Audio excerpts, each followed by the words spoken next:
Hello dear friends, am I audible to you?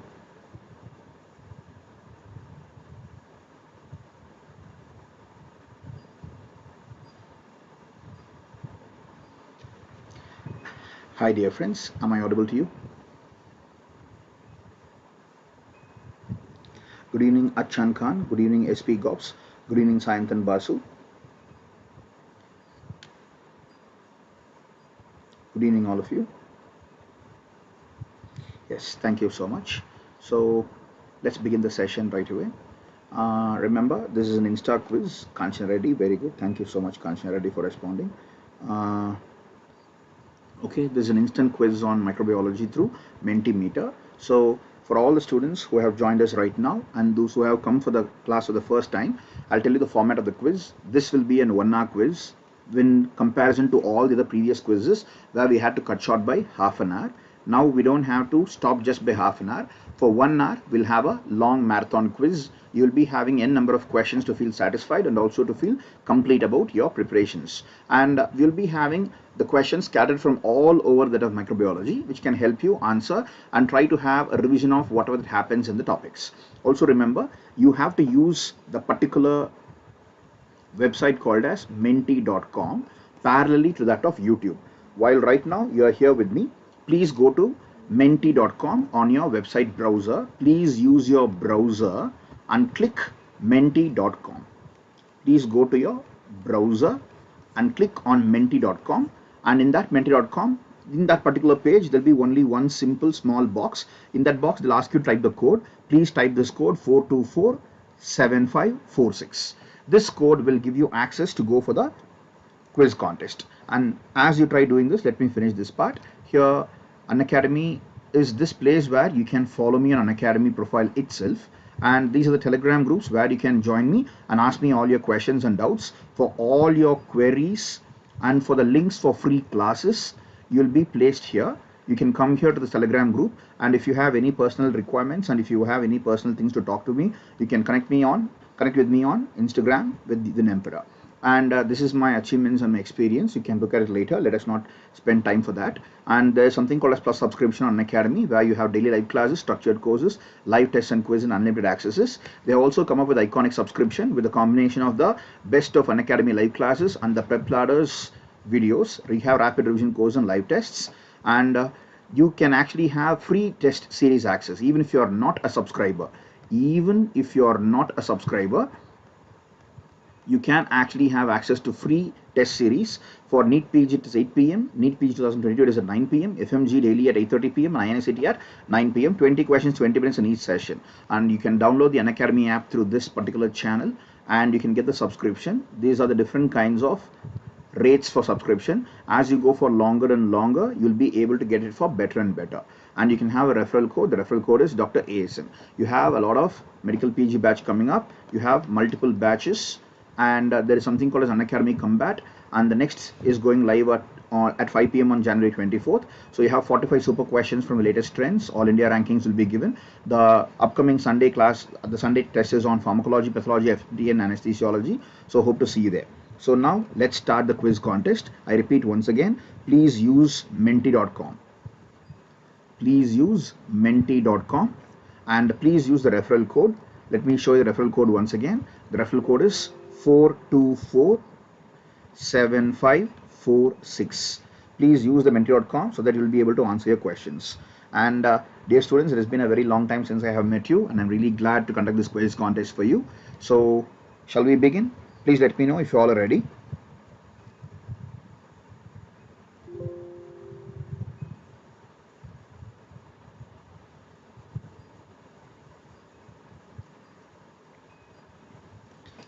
Are we all ready? Shall we start the quiz contest?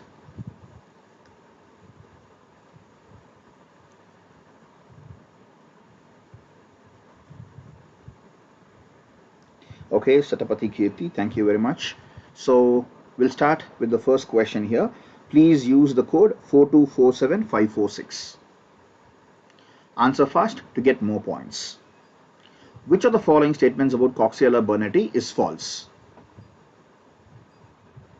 Which of the following statements about Coxiella burnetii is a false statement? The reservoir is livestock. It's a tick-borne transmission.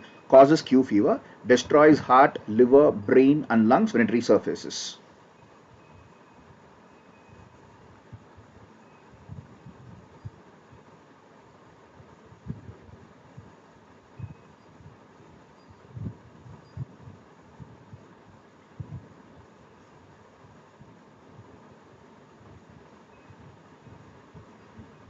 Satapathy Kirti, thank you very much for giving an answer, but your answer will not actually get you marks if you give the answer in the comment box section. Try to use this menti.com. Can you see the top board here? On this top area, you will be able to see the number 4247546, where your marks will be accounted for. So you can challenge the people across the country and see whether you're standing on top. Okay, the time is up. See, Coxiella burnetii generally has both tick-borne transmission and also by aerosolization. But if at all we focus on causing Q fever as the answer, then in case of Q fever, most commonly Coxiella's transmission would be, that is Coxiella's transmission would be aerosols. Tick-borne transmission is less compared to that of aerosols. All the four statements can be true at any given point of time. I repeat, all the four statements can be true at any given point of time, but the best of all the statements can be option A, C and D. Option B can be only the second in choice compared to that of aerosols. So look at this part. What about option 1, option D? There is one person who has chosen option D. Please remember, Coxiella burnetii, though it causes Q fever, it is known for the resurfacing of the infection. The organism can come back again and can cause destruction of your heart, liver and lung and brain. Okay, now let's look at the leaderboard here.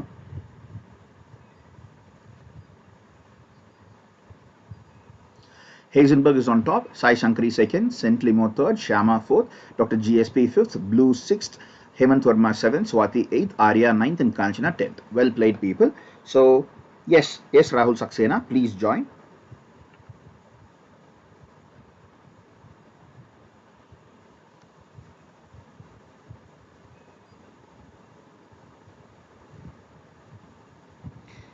I am typing this for you.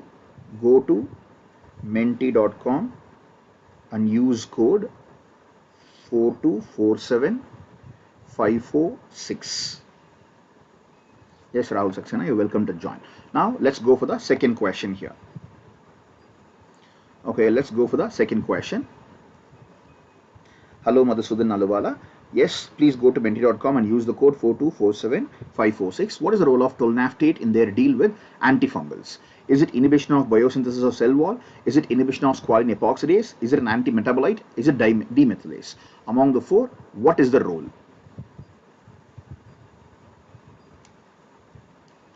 The role is with inhibition of biosynthesis, or with inhibition of squalene epoxidase, or with antimetabolic action, or with demethylase. Which role are we discussing about? The role of tolnaftate.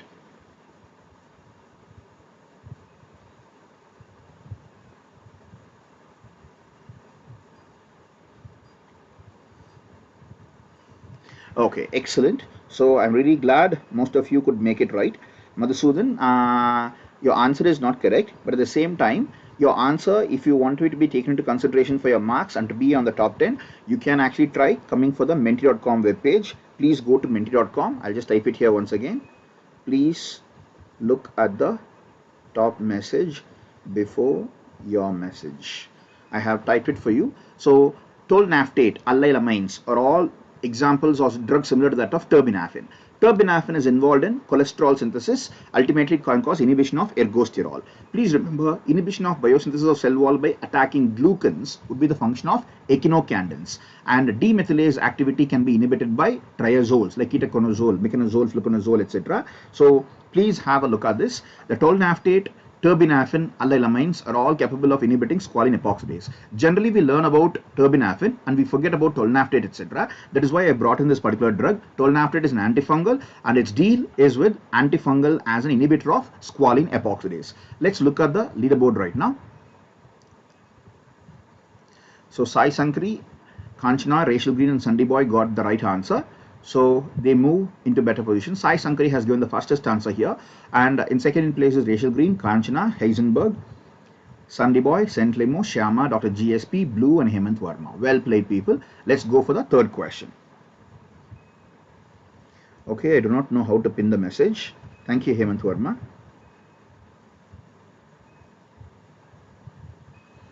Okay, now this is the third question.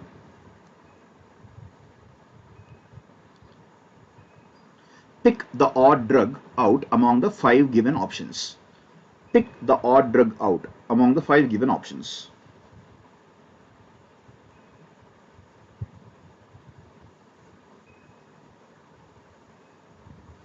We have a very small number of chances for this question.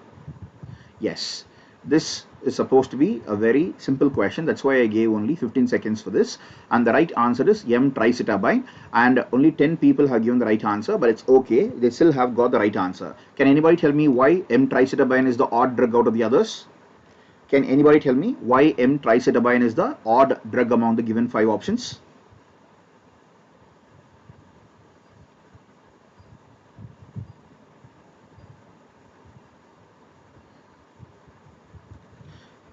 Yes, all the other drugs are NRTIs. Now, if at all you focus on efavirenz, nevirapine, ripivirine and etravirine, all of them are NRTIs. This one is an NRTI. So, remember one thing, NRTIs can be very good drugs for both HIV-1 and HIV-2. But NNRTIs are not the drugs which can be effective for HIV-2. This is one important information I would want you to focus on. Excellent, Sayantan Basu and Pritika Chaudhary. Yes, this M-tricetabine comes under NRTIs. All the others are NNRTIs. NNRTIs are not the drugs that can be effective on HIV-2. This is what I want you to remember. Okay, now let's go for the leaderboard here.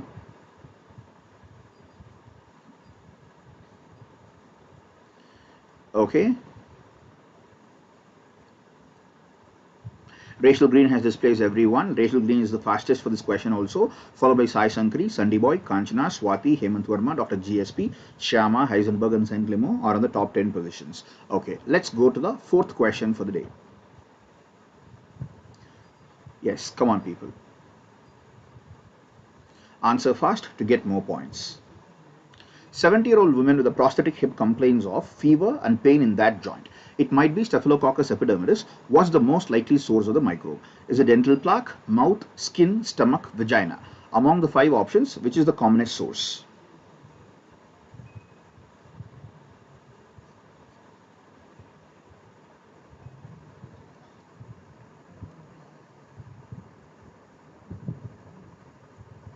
Focus on the most important word, prosthetic hip. Prosthetic hip has led to infection. It might or might not cause sepsis, but right now the patient is having fever and pain in the joint. So the right answer would be skin. Please remember, the staphylococci, be it coagulase positive or coagulase negative, are present as saprophytes on the human skin.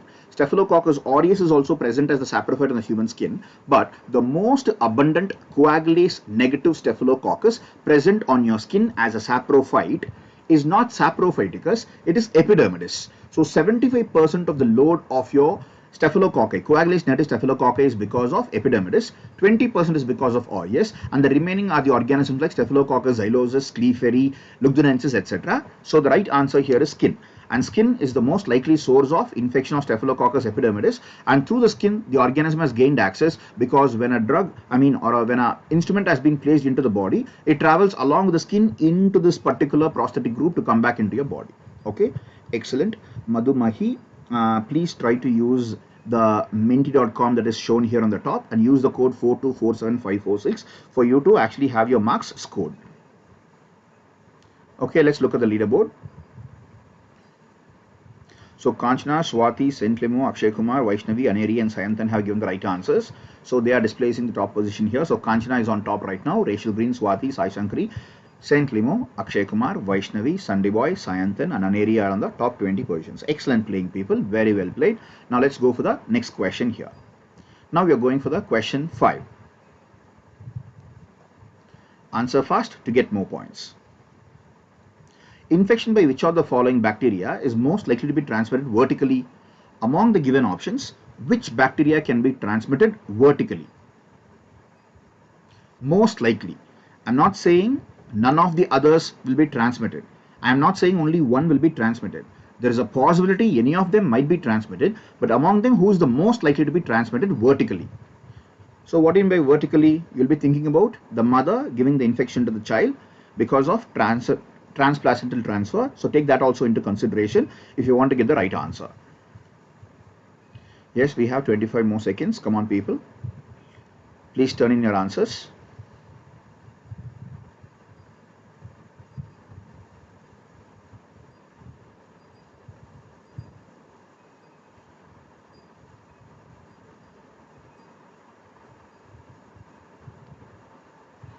Okay, so many people have chosen Chlamydia trachomatis, some have chosen Haemophilus influenzae, but it is not in the mood where you can actually choose Shigella dysentery. Shigella dysentery is something that cannot be transmitted vertically mostly, and Streptococcus pneumoniae, there is a possibility, at least if you had chosen that, I wouldn't have actually felt bad. Please do not choose Chlamydia trachomatis. Why? I understand why you chose Chlamydia trachomatis, because you think that the mother can be having a sexually transmitted diseases like Chlamydia trachomatis. She may be also having lymphogranuloma venereum, so that may be transmitted vertically is what you believe. Please remember, Chlamydia trachomatis transmission vertical is very minimal, while Clostridium tetani is the organism who's been transmitted vertically. So whenever you learn something new, make sure you take notes of it. You take this information. You don't have to write essays. Just write on one extra information. Most common bacteria, MCB, transmitted vertically from mother to child will be Clostridium tetani. So this information can help you in your exams, because all these questions are standard questions and the questions are framed from standard textbooks. So standard textbook statements are always relevant. You can always trust them blindly, because wherever you go for exams, if you use this information, nobody can find fault with you. The right answer here is Clostridium tetani. Okay, now let's go for the next question here.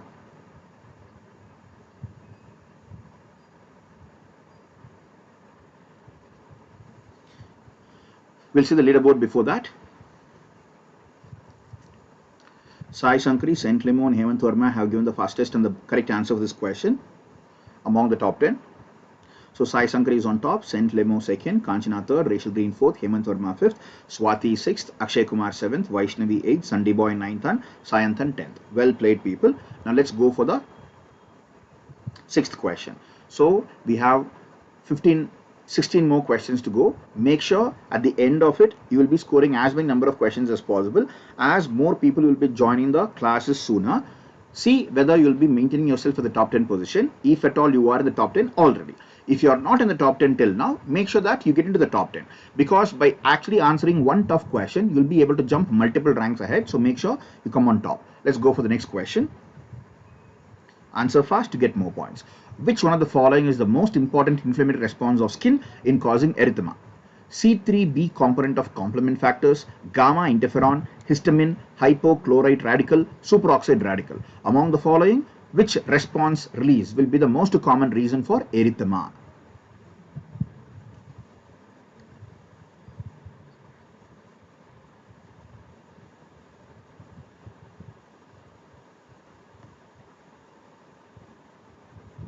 Excellent. So 17 people have given the right answer, and I'm really proud of you. Thank you so much, because there is some area where some people can actually make mistakes in this area, thinking that superoxide radical can actually give you the answer. Superoxide radical cannot be the answer here. Why? Because superoxide radical is capable of causing only some kind of difficulty. It is capable of actually attacking the organism. That is not the one that is responsible for causing vasodilatation.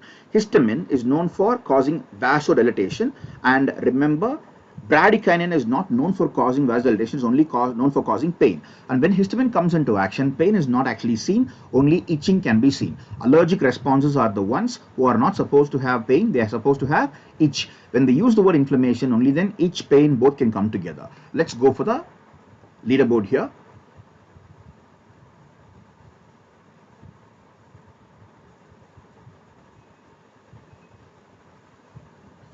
Okay, this is the leaderboard.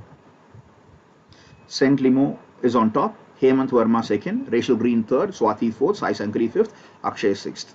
Okay, let's go for the next question. Question 7 of 21.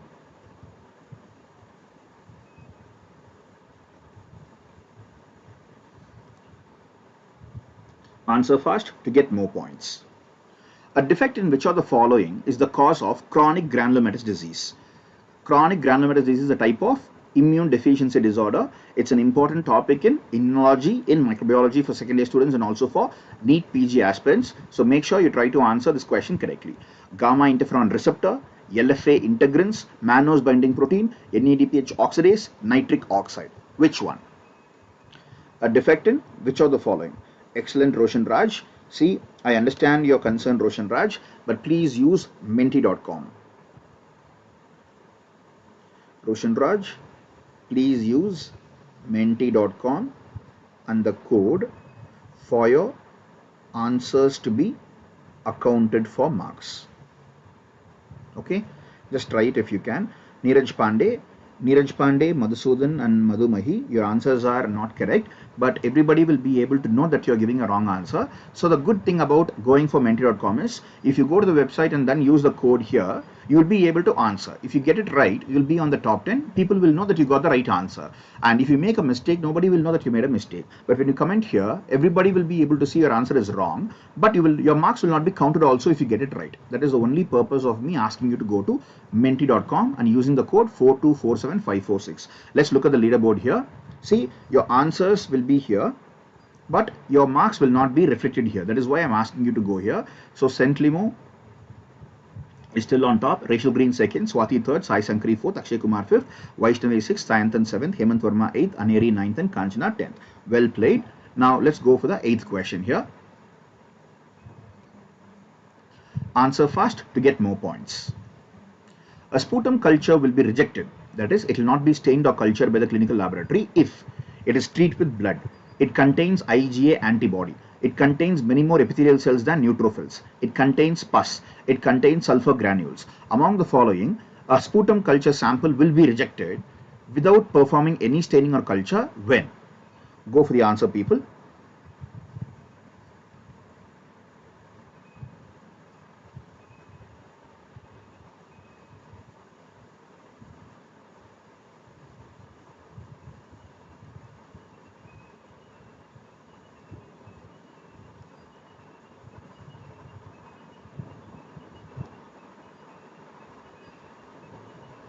Okay, 17 more seconds. When will you reject the sample? This is what I'm asking you. Is it with blood? If it contains IgA antibody? Is it with many more epithelial cells than neutrophils? Containing pus? Contains sulfur granules? Which one? Okay, we have 3 more seconds. Let's see how many of you got it right. Excellent. Now almost 40% of the people have gotten it right. Excellent, people. So whenever you have many more epithelial cells than that of neutrophils, you will be in a position not to get the right answer. Madhu Mahi, you got the right answer this time. Very, very well. Congratulations. But I'm really sorry that your marks will not be accounted, right? That is why I'm requesting you to go to menti.com and use the code 4247546 if you would want your marks to make a difference. Now look at this. Madhu Mahi, you got it right, but your marks will not be considered because this was not accounted into the software. So you will not be able to come to the top 10 even if you get all the answers correct. That is my only request. Please use the particular website and use the code 4247546. Saint Limo is on top, Rachel Green 2nd, Swati 3rd, Sai Sankari 4th, Vaishnavi 5th, Sayantan 6th, Kanchana 7th, Akshay Kumar 8th, Salva 9th and Hemant Verma 10th. Well played, people. Now let's go for the next question.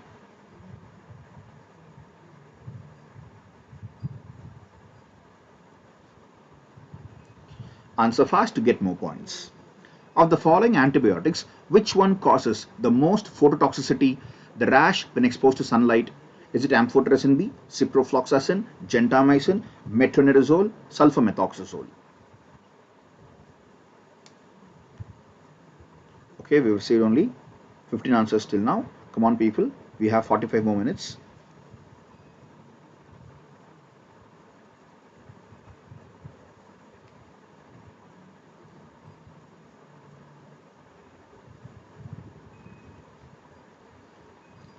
Yes, we have 30 more seconds. Come on, people.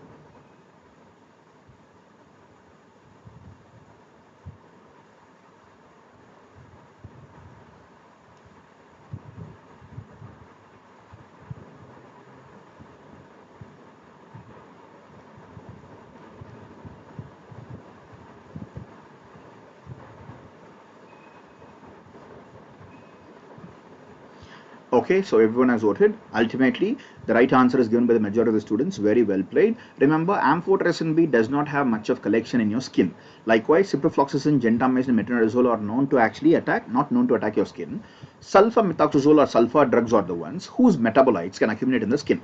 And when that skin is exposed to sunlight, especially the UV rays, especially UVB rays, which can cause stereoisomerism, the products of that particular drug undergoing stereoisomerism will be able to cause changes in the structure, because of which local inflammation can start that can progress to become phototoxicity or photosensitivity. Remember this information for the rest of your lives. Sulfur drugs, when given in normal doses or high doses, you should ask the patient not to go in the sunlight without having proper kind of skin care, especially people who are extremely white or those who are pale in color. Those who have less amount of melanin are at higher risk of having skin burns whenever they go for sunlight. So please remember, sulfur drugs are very good sources of being phototoxic agents if at all they are taken and when the patient goes into the sun walking with bare skin.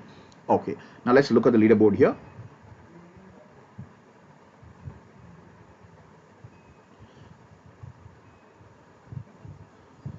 Okay, St. Limo is still on top, Rachel Green second, Sai Sankri third, Vaishnavi fourth, Sayantan fifth, Swati sixth, Kanchana seventh, Akshay Kumar eighth, Salva ninth, and Hemant Verma 10th. Well played. Now let's go for the next question here. Question 10 of 21. So you're just halfway through it. Come on, people. Answer fast to get more points. Chemicals used to sterilize heat-sensitive materials such as surgical instruments in the hospital.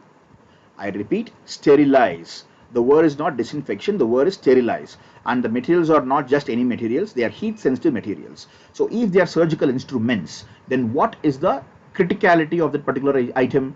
You have the definition and classification as non-critical items, semi-critical items, and critical items. On that basis, please ask yourself, what kind of items are you looking at? So if this is a surgical instrument that is capable of helping this particular instrument getting into the blood area, tell me what kind of high level disinfection or sterilization is required. Is it benzalkonium chloride, cresol? Okay.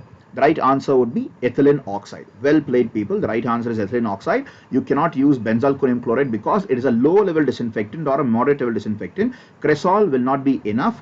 Thiomerazole or thiomerzal, both of them can be used as preservatives. Tincture of iodine is not actually as good as that of ethylene oxide. In case of sterilization, please understand the materials cannot be subjected to any kind of physical destruction. At the same time, you are supposed to put for surgical instruments which are critical items. If they are critical items, then you have to go for high level disinfection or sterilization, and ethylene oxide is the only one among given choices which are capable of causing sterilization. Excellent. This is the only gas available. Very good, Hemant Verma. Now let's see how many of you are still in the top 10 or who has come into the top 10.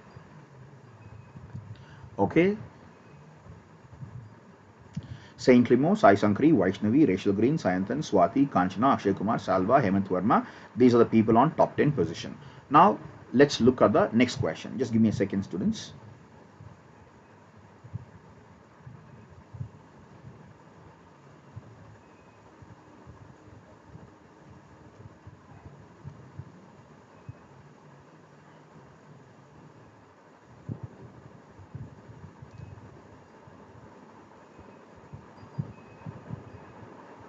Okay.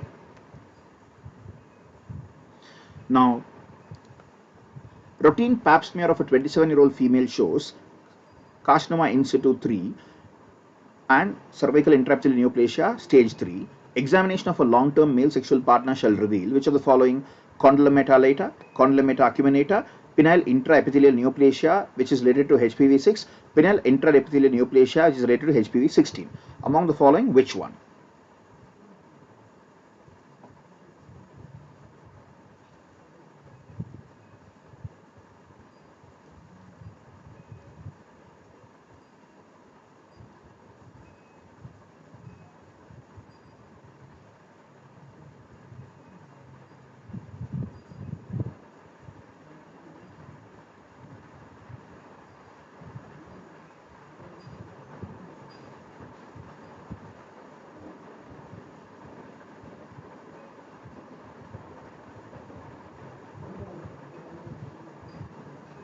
Okay, 3 more seconds to go for it. Okay, so most of you have got it right. Very well played, people. Thank you very much for acting at the right time. So the right answer would be the penile intraepithelial neoplasia, HPV 16. What is the best way to remember the numbers? Remember 1, 2, 3, 4. Those numbers are going to tell you that they are very, very, very safe because they're capable of causing only innocent kind of skin lesions, especially in children, in fingers and toes. But if it comes to 6 and 11, you will be having lesions in the genitalia that can be acquired by sexual intercourse. But 18 and 16 are the ones who are capable of causing neoplastic changes. So routine pap smear, if at all the female is showing you CIN stage 3, then think about neoplasia causing organism, which is HPV-16. HPV-6 is known for causing anogenital warts, and do not understand that it as a malignant lesion. Okay, we'll see how many of you are still in the top 10 or who have made to the top 10.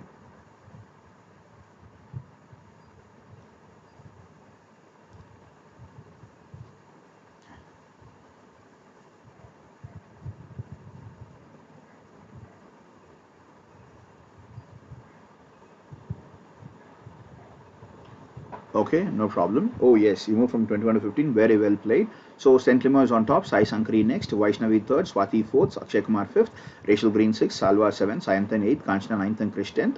Let's go for the next question here. Now we're going for the 12th question. Let's start the countdown here. In a January epidemic, 74-year-old female with fever, myalgia and rapid antigen test for influenza being positive, which of the following is the best choice of drug to treat? If it's a January epidemic, 74-year-old female, she has fever and myalgia, you actually subjected her to a rapid antigen test for influenza, it came out as positive. Among the following, which is the best drug or choice to treat the particular lady?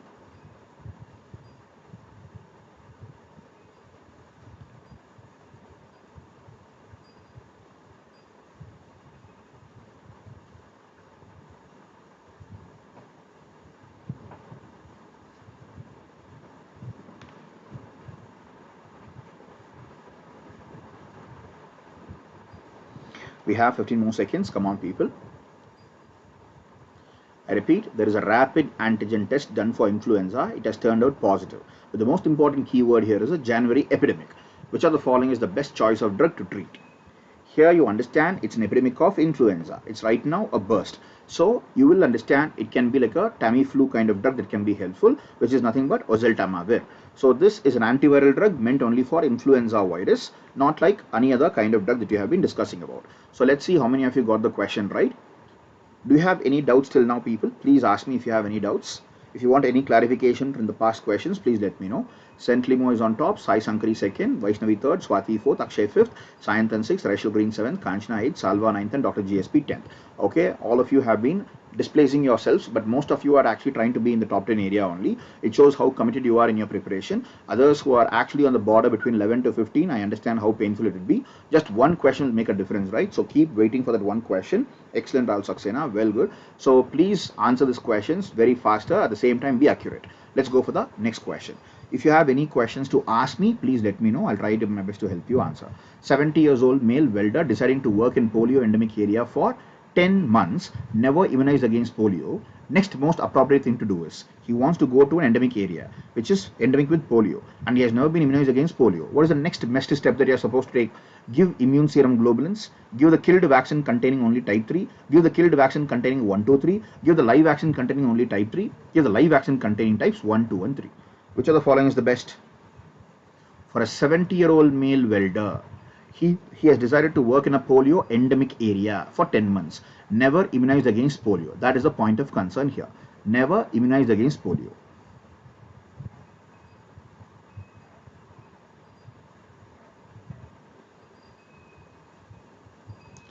Manoj Kumar Kumawat, I'm really happy that you're giving us the right answer. But please make sure you give the answer on the menti.com website using the code 4247546. Only then your marks will be accounted for coming onto the top area, because many times you may be getting the right answer, but you will not be recognized on the software board. For that reason, I request you to come for it. Okay, excellent. Some people have chosen give immune serum globulins. This is not an ideal step. I understood that many people will choose this.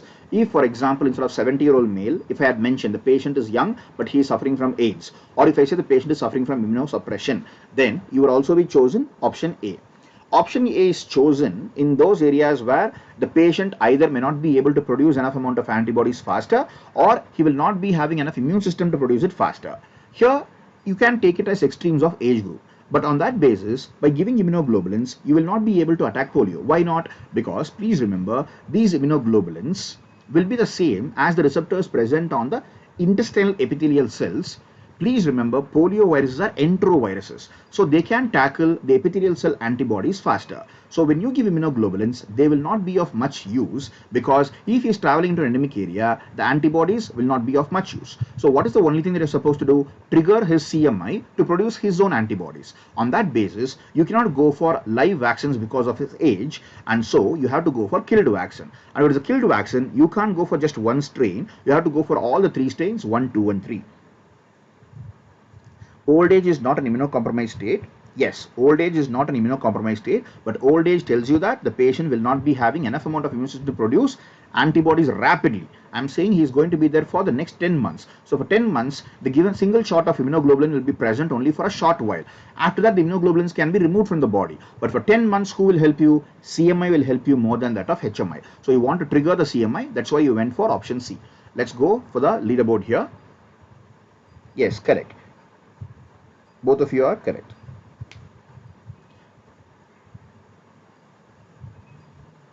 Saint Remo is on top, Sai Sankari second, Vaishnavi third, Swati fourth, Kanchana fifth, Akshay Kumar sixth, Sayantan seventh, Rachel Green eighth, Dr. GSP ninth and Salva 10th. Okay, so let's see if at least anybody from outside the top 10 can make it to the top 10. We have 7 more questions to go. Come on people, you can do it. An outbreak of jaundice occurs in several young children who attend the same daycare center. Which of the following is the most likely cause? Is it A, hepatitis? Is it hepatitis B, hepatitis C or hepatitis D? I believe most of you would give me the right answer to this question, but make sure you don't make a mistake in this question at least, because it's a simple question. Because amongst many uncertain questions, it may be right, it may be easy, it may be difficult. This one can have a certain answer. Manoj Kumar Kumawat, your answer is not okay. Let me not tell you the appropriateness of the answer, but everybody will be able to see your answer. But if you're right, nobody will be able to give you the recognition that you deserve. Please understand, when you go to menti.com and use the code 4247546, your answer will be duly noted and your contribution will be given a chance to come on the leaderboard. So here,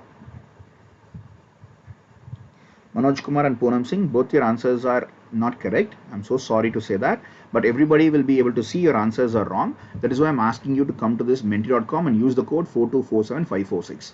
Okay, so the answer is hepatitis A. Can anybody tell me why the answer is hepatitis A? Which part of the statement speaks about hepatitis A?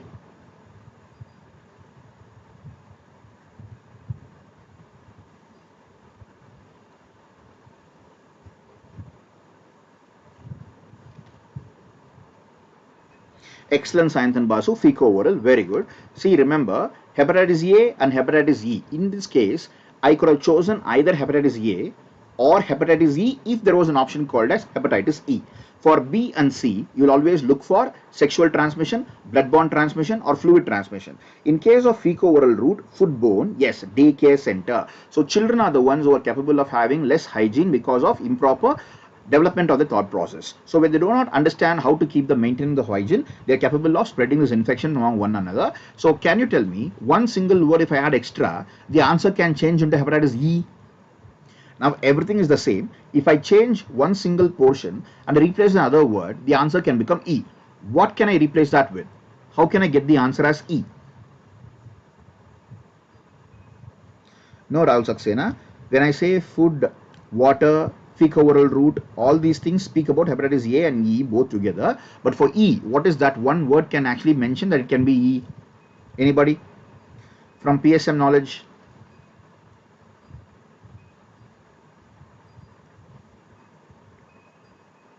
Excellent, Leena Sukumaran and Rahul Saxena, Anirisha, Kanmani Muthuswamy, very good.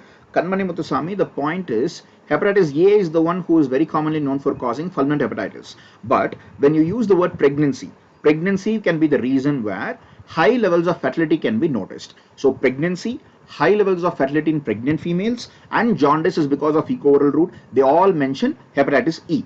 But if it is not about pregnancy and if it is about children and daycare, think about hepatitis A. It can even be in adults, but please remember, the daycare center tells you that fecal-oral route is the most common spread activity.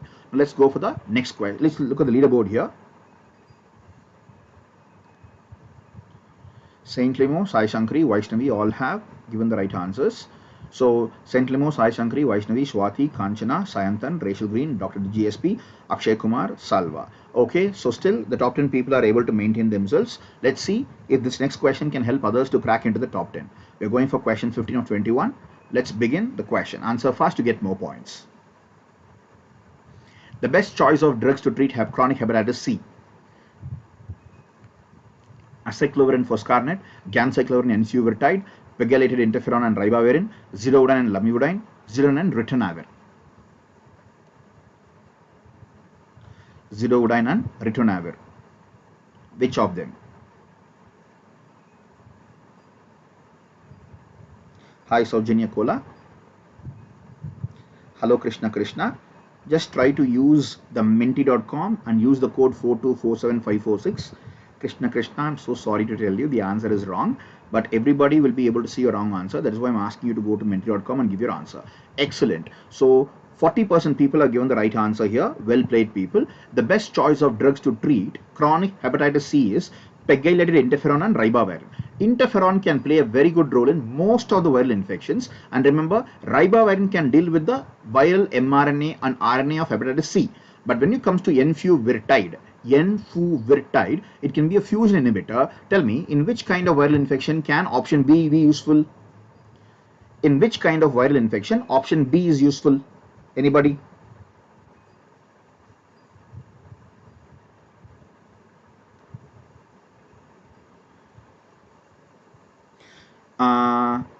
Sayantan, I'm saying enfuvirtide.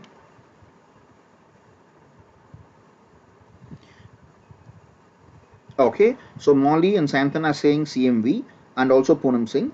Please remember, ganciclovir and enfuvirtide can be given if at all the patient is suffering from AIDS, and also you can think about extraordinary CMV infection or superadded infection coming up. Acyclovir and foscarnet are the ones who are capable of helping in CMV even better. Please remember, CMV is a type of herpes virus infection.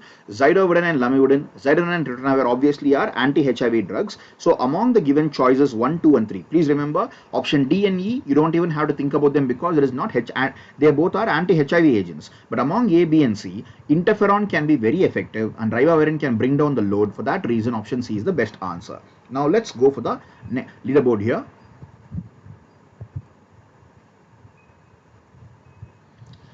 Okay, so Saint Limo still on top. Sai Sankari is second, Swati third, Vaishnavi fourth, Kanchana fifth, Sayantan sixth, Rachel Green seventh, GSP eighth, Salva ninth, and Rahul 10th. So I think Krishna Krishna, can you see the top area here? It is written as menti.com. Please go to the website menti.com. I have actually emboldened them. Go to menti.com, and in that particular website there will be a small table that comes out, a small column that comes. In that, type in the numbers 4247546. When you get the right answer, your right answer will be noted. It will be taken into consideration. You will be able to get the scoring system. You can make it to the top 10 even the last 10 questions. Come on, people. Now let's look at the next question here. 16th question out of 21. Answer fast to get more points. Regarding the graft versus host reaction, which of the following is the most accurate? Now the options are looking very small, so try to squint your eyes to look at them. It occurs primarily when a kidney is transplanted. It is caused primarily by mature T cells in the graft. It occurs primarily when ABO blood groups are matched. It occurs primarily when the donor is immunocompromised. Occurs when the haplotypes of the donor and recipient are matched.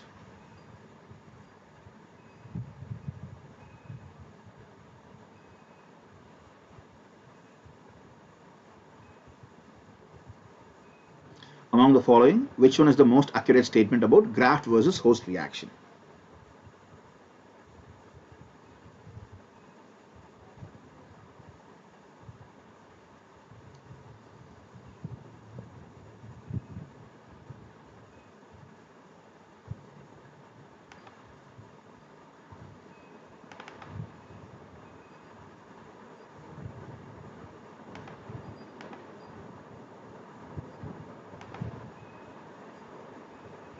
Dear students, for those people who are online, I would just like to tell you, at 8:30 p.m. tonight, we'll be having a session which is COVID-19 and vaccine updates at 8:30 p.m. on the Unacademy app. I hope to see you there. I just am trying to give you a small update. So after this at 8:30 p.m. we have a class. Regarding the graft versus host reaction, which of the following is the most accurate? The right answer is it is caused primarily by mature T cells in the graft. Graft versus host means what? Here the host is not trying to reject the graft. The graft is trying to hurt the host. Why? Because when the graft is coming inside, it is carrying the mature T cells. Look at options A. It occurs primarily when a kidney is transplanted. It can happen in any kind of organ transplant. But if the organ is carrying these kind of T cells, look at option C. It occurs primarily when ABO blood group is mismatched. No. It occurs primarily when the donor is immunocompromised. No. Especially when the donor is not able to have a proper immune activity. You will not be able to have any kind of response at all. So the donor has to be immunocompetent. Occurs when the haplotypes of the donor and recipient are matched. If the donor and the recipients are matched, why will you be ever able to have any kind of reaction? So graft versus host reaction is happening because graft contains the T cells and they are trying to attack the host cell. Not the host cell is trying to reject the graft. It is a graft that is trying to attack the host cell. We'll see the leaderboard here. Question 17 of 21. Let's begin. Which one is the most potent in attracting neutrophils to the site of infection? Among the following, who can attract neutrophils to the site of infection? Is it C1? Is it C2? That is complementary factor C1, C2, C3b, C5a, or a mannan binding lectin? Among the following, which one?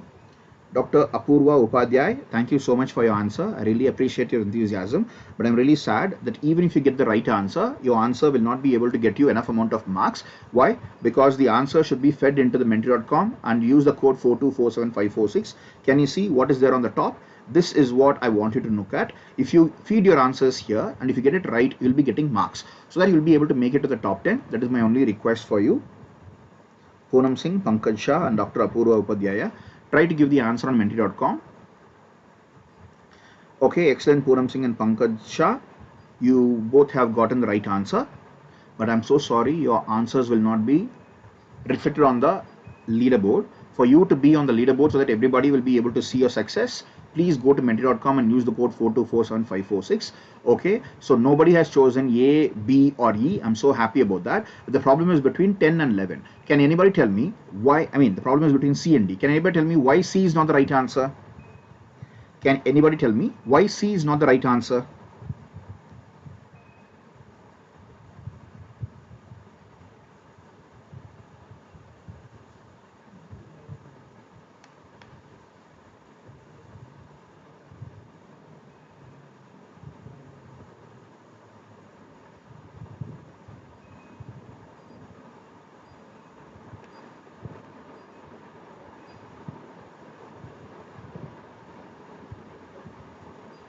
Okay, please remember C3b may be helpful for opsonization, but C3a is the one that acts as a chemoattractant because C3a is even more powerful than C5a in acting as a chemoattractant or chemokine. So C5a, C3a both are chemoattractants, while C3b will be helpful for activation of your membrane attack complex and also act as a very good opsonizing agent.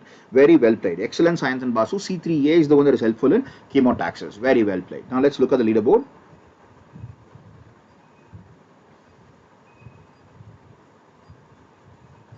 Saint Limo is still on top. We'll be very glad if Saint Limo, can you please tell us your name?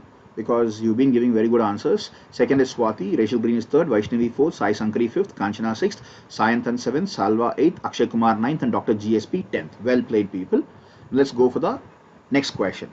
Question 18 of 21. Answer fast to get more points.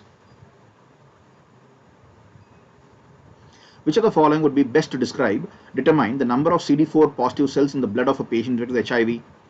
A. Agglutination, B. complement fixation, C. ELISA, D. flow cytometry, E. immunoelectrophoresis. Among them, which one is the best to determine the number of CD4 positive cells in the blood of a patient infected with HIV?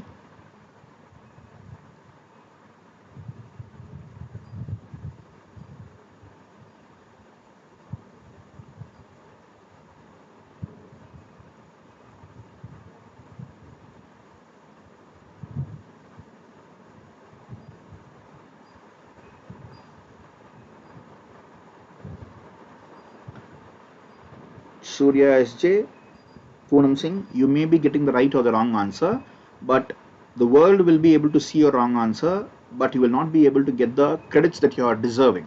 I understand you all are really good student. You are very enthusiastic. That's why you're coming here for a session in spite of enjoying your Saturday evening. I'm so proud of you. Thank you so much for playing this game. See, please use menti.com in the next session when we have, so that you will be able to have your marks getting you the credits that you deserve. So you can be in the top 10 of the leaderboard. See, this particular video will be going all over the world. Everybody will be able to see your leaderboard area. So if you're in the top 10, everybody will be able to notice your name. That is what brings us more motivation to perform better. So remember, whenever WBCs are running faster through a chamber, you will be using a meter called as flow cytometry. Flow means through a small chamber, you will be allowing all the cells to travel faster. Using fluorescent technique, you will be able to measure the number of cells present in that particular flow. So if you want to measure cells, leukocyte numbers or CD4 positive cells number or any specific cell that didn't matter, always the best way to determine is by going for flow cytometry. So the answer of Surya SJ is correct. Please make sure you try to give your answer in the menti.com website and use the code 4247546. Let's go for the leaderboard here.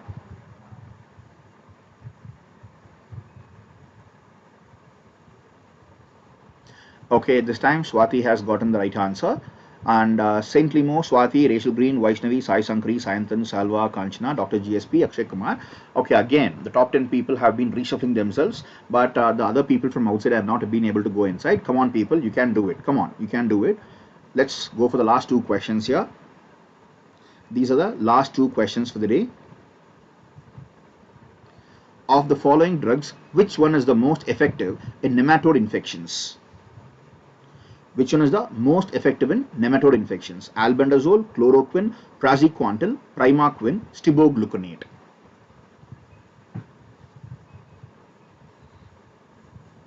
Albendazole, chloroquine, praziquantel, primaquine, stibogluconate. Among the five, which one is the most effective in nematodes? See, we divide the worms into three major types, that is cestodes, trematodes and nematodes. Out of them, for nematodes, who will be the best? Excellent. So I can see nobody has chosen chloroquine and primaquine. Okay, there has been somebody who has chosen primaquine. Please remember, chloroquine and primaquine can be effective on protozoa, not generally on metazoa. Can anybody tell me stibogluconate? Stibium means what? Excellent, Sharat Tarapuram. Albendazole is the right answer. Can you anybody tell me what is stibium? I say stibogluconate, right? The gluconic acid has been attached to that of the stibium. What is stibium? No, Surya SJ. Excellent, Surya SJ. Right answer is right, albendazole. But I'm sorry for Sharath and Surya SJ. You will not be able to see who got your right answers will not be able to fetch you marks on the top 10 areas. That is why I'm sad. Okay, since we have come to the end of the class, let's take your answers at the face value. Tell me, in which I said stibogluconate is the fifth option, right? What is stibium? Anybody knows what is stibium?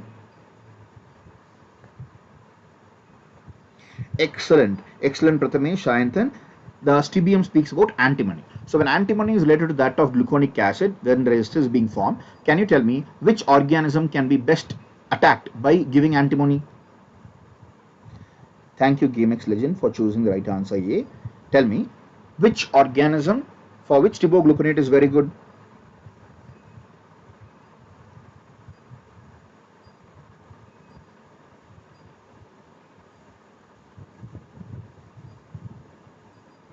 Can anybody tell me stibogluconate or antimony can be effective for which organism? No, Krishna, you are saying it is a Latin name. I am asking you, stibium or antimony. Stibogluconate is a drug of choice for which group of organisms? They all are related to each other. Excellent, Kusum Saini. The answer can be leishmania. Remember, sodium stibogluconate, antimony. Antimony can be effective against leishmania. Can anybody tell me what is a drug that is effective against trypanosoma cruzi? Trypanosoma cruzi. Okay, let me explain it to you that in a shorter while. For trypanosoma cruzi, the drug of choice can be eflornithine, which is an ornithine analog that can act on ornithine decarboxylase enzyme. Now let's look at the leaderboard for a minute. Yes, very good all of you. It is leishmania. Now look at the leaderboard. Saint Limo has gotten it right, so she is leading or he is leading. Saint Limo is on top, Swati second, Sai Sankri third, Rachel Green 4th, Salva 5th, Vaishnavi 6th, Sayantan 7th, Kanchana 8th, Dr. GSP 9th and Kola Swapana 10. Excellent, Koloswapna. This is the first time somebody has come from outside, displacing someone else from the top 10. Okay, let's see whether she'll be able to finish on top 10. Okay, let's go for the next question here. Oh, Lina Sugumaran, hi, St. Limo. Very well played, Lina Sugumaran. The larvae of which nematode migrates through the lung and cause pneumonitis characterized by cough and wheezing? Is it Anisakis simplex, Ascaris lumbricoides, Enterobius vermicularis, Trichinella spiralis, and Trichuris trichura? Which one? Which nematode migrates through the lung and cause pneumonitis characterized by cough and wheezing?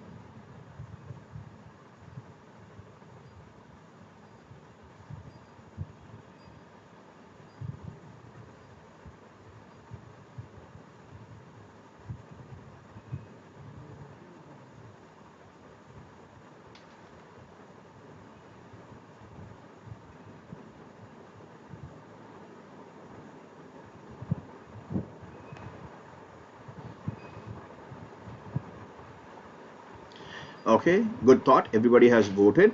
So most of you have chosen the right answer, Ascaris lumbricoides. It's like Kaun Banega Karorpati, right? When I go for audience poll, you will realize that you can trust the audience poll most of the time than not, because if I go for the majority can always get the right answer. That is what is the human trend, and that is what is the combined thought process of many intellectuals. Ascaris lumbricoides is the one whose larvae can migrate through the lung and can cause pneumonitis. Please remember, in parasitology, preparing for your NEET PG exams, you have to focus on many things.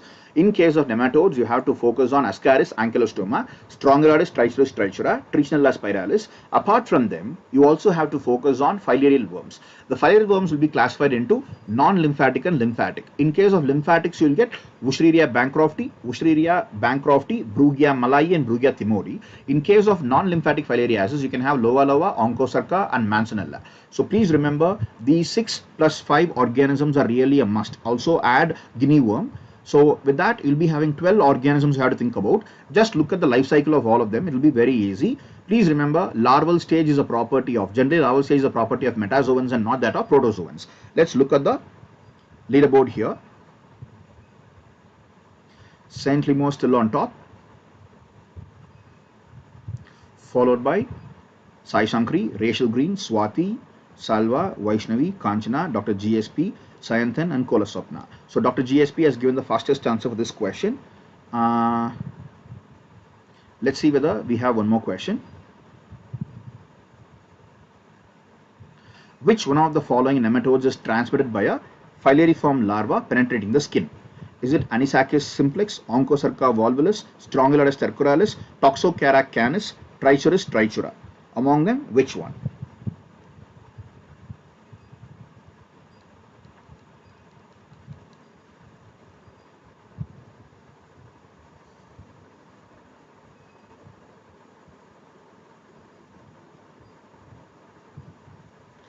Sudama Rajbanshi, I'm happy that you're giving us the answer. The next time when we conduct this, make sure you try to go for the menti.com and use the code 4247546 so that your marks will be taken into account for the leaderboard.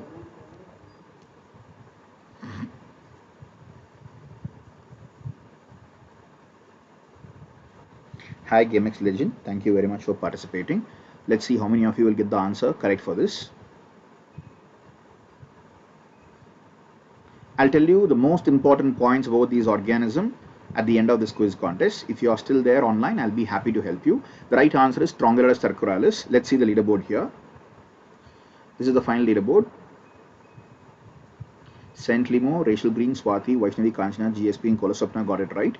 Excellent, Kolaswapna. You came from somewhere and you actually finished at the right position. Saint Limo is on top, Rachel Green next, Sai Sankari, Swati, Vaishnavi, GSP, Kanchana, Sayanthan, Kolaswapna, and Salva. Okay, thank you very much for playing. Just give me a minute. I'll just tell you a few things. See, at 8:30 p.m. we'll be having this class. Apart from that, let me tell you something. When you go for Strongyloides, there are 3 things you have to know. Its home is duodenum, and for the test you can go for enteric string test. And they ask you what is the most common worm that attacks AIDS patients. The most common worm attacking AIDS patients would be Strongyloides. I repeat, there are three major points that have been repeated almost like 100 times. There is no exaggeration. 100 times in the last 20 years about strongyloides are 3 points. One is its home is duodenum, and you can test for the organism by performing string test, which contains a nylon fiber. And the most common organism attacking AIDS patients among metazoans would be strongyloides. And this strongyloides can exhibit two types of worms called as filariform larva and rhabditiform larva. Filariform larva and rhabditiform larva. Among this, the filariform larva is the one which can be penetrative, while rhabditiform larva is the one who is actually capable of being the feeding stage. These three things I wanted to know. Now from duodenum, how can I actually extend the question and expand it? Duodenum will be the site for one more worm. Can anybody tell me? Thank you very much, Game Lex Lesson. Can anybody tell me one other organism whose home is actually the duodenum? One other worm whose home is the duodenum? Okay, let me tell you the answer here. The answer would be Giardia. For Giardia, the worm, the home will be your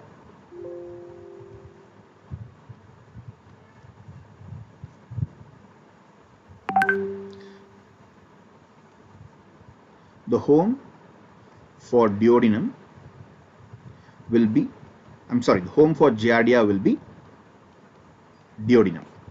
Okay, and I'll teach you one more concept about what I told about Trypanosoma cruzi. In case of Trypanosoma cruzi or brucei, if I'm using F-fluornithin, how is it a drug that can be effective? I repeat, F-fluornithin is fluoroornithin, which is an analog of ornithin.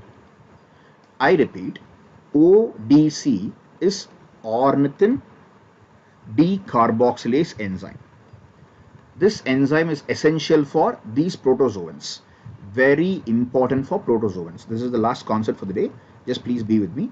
Very important for the protozoan called as trypanosomes. What? The ornithin decarboxylase. Why? Look at this. Ornithin is a non-standard amino acid. It's a non-standard amino acid. How many amino acids do we have?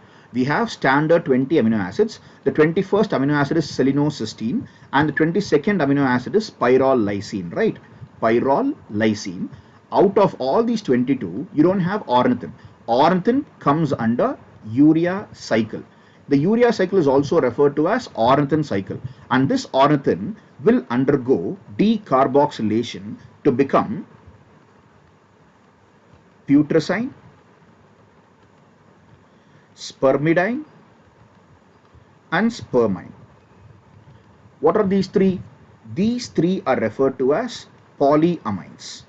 Polyamines are a must for the survival of many living organisms. On that basis, trypanosomes will depend on polyamines. But when I give this F-fluornithin, this F-fluornithin can inhibit F-fluornithin can inhibit ornithin decarboxylase, because this F-fluornithin is similar to the ornithin who is capable of sitting on the site, active site of ornithin decarboxylase. Now they can ask you a question. How can human beings take the drug?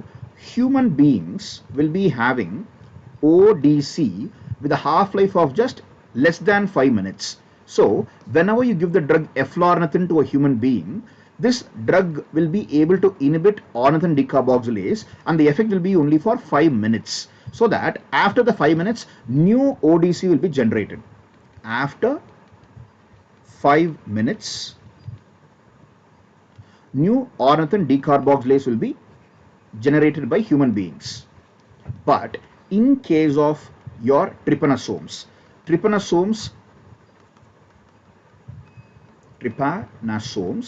will have a very long half-life, which can be in days.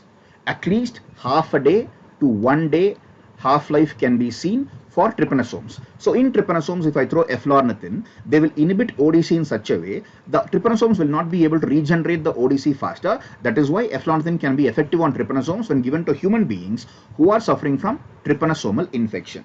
I hope you'll be able to use this information in your exams. So if you have any other questions, please ask me. Before I stop this class, let me tell you, at 8:30 p.m. tonight on the Unacademy app, we have this class. Right now in the next 15 minutes, we have a session on COVID-19 and vaccine updates. I'll just show you a gist of what kind of pictures I'll be showing you. These are the pictures I'll be discussing and telling you what the structure activity has been, and we'll be discussing about Covaxin plus Covishield differences, which can help you answer a lot of your MCQs. I hope you'll be able to make it to the 8:30 p.m. session on the app right now in the next 15 minutes. Thank you so much for joining me live till now. Have a great weekend. I'll see you at 8:30 p.m. if you're online. Bye-bye. Good night.